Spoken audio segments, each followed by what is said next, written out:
పారిశుద్ధ్య ఇంజనీరింగ్ కార్మికుల సమస్యలు పరిష్కరించాలని కోరుతూ రాష్ట్ర కమిటీ పిలుపు మేరకు సిఐటియు ఆధ్వర్యంలో బంగ్లా సెంటర్ నుండి హైలాండ్ సెంటర్ సినిమా హాల్ వరకు నల్ల కండోవుల తోటి నిరసన ర్యాలీ నిర్వహించారు। ఈ సందర్భంగా సిఐటియు మండల కన్వీనర్ తెలగపల్లి శ్రీనివాసరావు మాట్లాడుతూ గత ప్రభుత్వ హయాంలో సమ్మె సందర్భంగా ఇచ్చిన హామీలు అమలు చేయాలని, అదేవిధంగా ఇంజనీరింగ్ కార్మికులకు నైపుణ్యాన్ని బట్టి వేతనాలు ఇవ్వాలని, కనీస వేతనం 26,000 రూపాయలు అమలు చేయాలని, రిటైర్మెంట్ బెనిఫిట్స్ ఇవ్వాలని, చనిపోయిన వారి కుటుంబంలో ఒకరికి ఉద్యోగం ఇవ్వాలని, కార్మికులను వెంటనే పర్మనెంట్ చేయాలని తదితర డిమాండ్ల సాధన కోసం ఈ నెల 4వ తారీఖు జరిగే చలో విజయవాడ కార్యక్రమాన్ని, అదేవిధంగా జూలై 9వ తేదీ సార్వత్రిక సమ్మెను జయప్రదం చేయాలని ఆయన పిలుపునిచ్చారు। ఈ కార్యక్రమంలో పారిశుద్ధ్య ఇంజనీరింగ్ కార్మికులు కోపూరు విజయ్ ప్రతాప్, రమేష్, వెంకయ్య, కొక్కెర శ్రీను, వేముల శ్రీనివాసరావు, తిరుపతిరావు, నాగరాజు, మధుబాబు, గద్దె శ్రీను, దేవరకొండ మార్తమ్మ, బత్తుల రామారావు, సురేష్, అనంతలక్ష్మి, కోటేశ్వరి,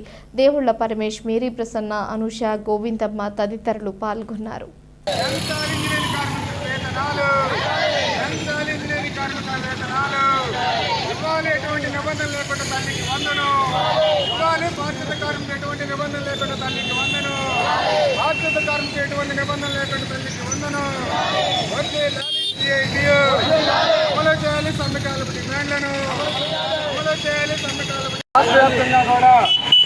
పారిశుద్ధ కార్మికులు మరియు ఇంజనీరింగ్ కార్మికుల యొక్క సమస్యలు పరిష్కరించాలని నల్ల బ్యాడ్జీలతోటి నిరసన కార్యక్రమం జరుగుతూ ఉంది।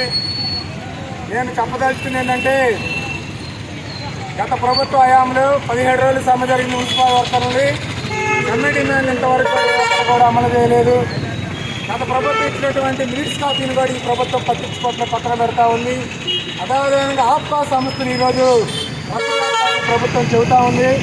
ఆప్కా సంస్థని రద్దు చేయడం మాకు ఎటువంటి అభ్యంతరం లేదు, అయితే మమ్మల్ని అందరినీ పర్మనెంట్ చేసిన తర్వాత ఆప్కా సంస్థని రద్దు చేయాలి, అప్పటి వరకు కొనసాగించాలని చెప్పి కోరుతా ఉన్నాం। అదేవిధంగా 17 రోజుల సమ్మె సందర్భంగా ఇంజనీరింగ్ కార్మికుల యొక్క సమస్యల్ని గత ప్రభుత్వం మేము ఐఏఎస్ కమిటీ చేస్తాము, వాళ్ళ రకరకాల విభాగాల్లో నైపుణ్యాన్ని బట్టి వేతనాలు ఇస్తామని చెప్పింది। అయినా కానీ ఈరోజు ఇంతవరకు 2 సంవత్సరాలు అవుతున్నా కూడా ఈ ప్రభుత్వం కూడా పట్టించుకున్నటువంటి పరిస్థితి।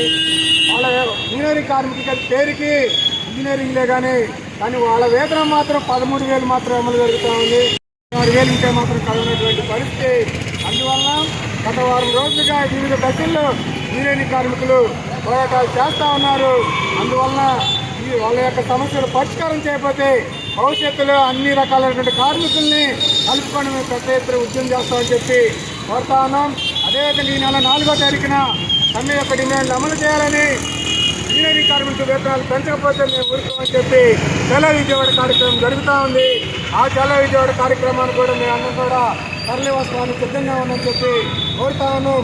4వ తారీఖున పరిష్కారం చేయకపోతే జూలై 9వ తేదీన అందరి కార్మికులకి సమీకరించి సమ్మె చేయడానికి కూడా మేము సిద్ధంగా ఉన్నామని చెప్పి ఈ సందర్భంగా డిమాండ్ చేస్తా ఉన్నాం। అందువల్ల పారిశుద్ధ కార్మికుల యొక్క సమస్యలు పరిష్కారం చేయకపోతే దశల వారీగా పోరాటం చేస్తామని చెప్పి ఈ ప్రభుత్వాన్ని మేము హెచ్చరిక చేస్తా ఉన్నాం। వర్ధిల్లాలి పారిశుద్ధ కార్మికుల ఐక్యత, వర్ధిల్లాలి పారిశుద్ధ